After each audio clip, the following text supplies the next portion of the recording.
विज्ञानर ताले ताले अग्रगति करी मानव सभ्यता आज एकविंश शताब्दी पदार्पण कर सारी। आज जुग हेउछि विज्ञानर जुग।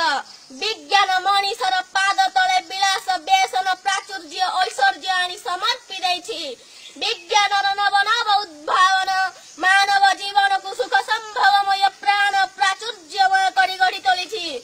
विज्ञानर सफलतार इतिहास रे जोड़ी होई जाइछि एक नूतन पृष्ठा ताहा हेउछि इंटरनेट।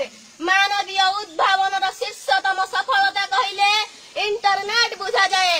एहा तार वार्ता भली कार्य करिथाए। ई शिक्षा कोन पृथ्वी सारा थिया विभिन्न नेटवर्क अंतर्गत नाना प्रकारर कंप्यूटर गुड़िक मध्य पारस्परिक संयोग स्थापन व्यवस्था को ई शिक्षा बोली कुहा जाए। अन्य भाषा रे कहिबाकू गले एहा नेटवर्क मानकर एक नेटवर्क भावर आदान प्रदान क्षेत्र रे एहा एक वैप्लविक परिवर्तन आनिछि। ई शिक्षा जानिबा पाई नेटवर्क संबंध रे धारणा थिबा आवश्यक। ई शिक्षा को सूचनार महासमुद्र बोली कुहा जाई पारे। शिक्षा स्वास्थ्य साहित्य भूगोल मनोरंजन कंप्यूटर व्यवसाय परि अनेक विषय रे ई शिक्षा द्वारा तथ्य संगृहीत हेउछि। वर्तमान दुनिया रे ई शिक्षा हमकु नवभावर प्रवर्तन पत्र विनिमय एवं केंद्रीय प्रोसेस द्वारा प्रत्यक्ष भाव रे नियंत्रित बा संयुक्त शिक्षा प्रदान करुछि। एहा मध्य तालीम शिक्षा क्षेत्र रे सहायकारी अटे।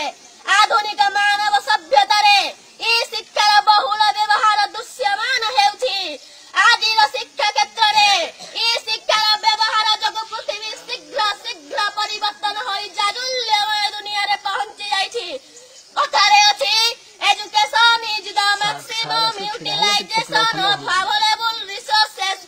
शिक्षादाता माने इंटरनेट प्रयोग करी लब्ध प्रतिष्ठित विद्यालय महाविद्यालय एवं विश्वविद्यालय मानकरे ऑनलाइन शिक्षा प्रदान करुछन्ति। जहा फल रे शिक्षा लाभ करुथिबा छात्र छात्री माने एवं व्यक्ति विशेष घरे बसी वेबसाइट माध्यम रे प्रत्यक्ष ज्ञान आहरण करि परिबे। ई शिक्षा द्वारा हमकु अनेक प्रकार लाभ मिलुछि जहा कि चिराचरित शिक्षा पद्धति रे मिली पारि न थाए। ई शिक्षा पई कोनोसी दूर स्थान को बारंबार यातायात करिबाकू पड़ी न थाए। एथि पई कोनोसी शिक्षक पुस्तक विद्यालय ओ अर्थर आवश्यकता न थाए। ई शिक्षा धारण करिछि प्राचुर्यमय तथ्य।